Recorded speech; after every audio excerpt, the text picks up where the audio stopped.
Thank you for your interest in renewing your membership.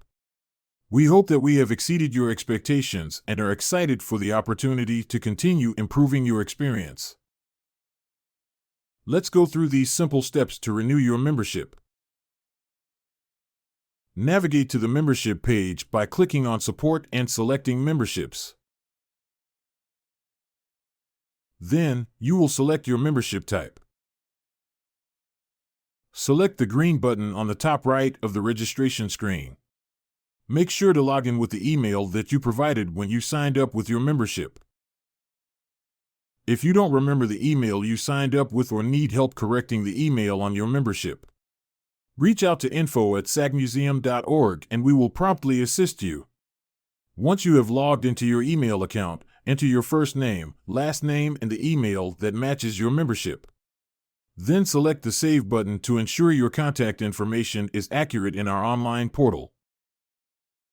Select the green button on the top right of the registration screen.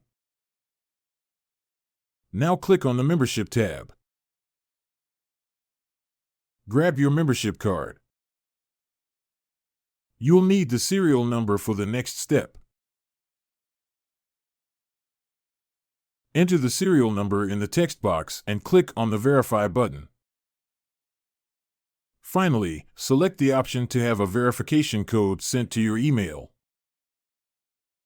Grab that code from your email and enter it in the boxes. You have completed the verification process. Go to the Membership tab to see that your membership is now linked to our online portal. Now, select your membership level again. Enter your contact information for the renewal order. Review the renewal parameters such as membership type and expiration dates. Click the Renew button and verify your membership profile. It is important that all of this information is accurate. Once that is complete, submit the form. You can now proceed to the cart to complete the checkout process by submitting a payment. Thank you for continuing to be a supporter by being a member.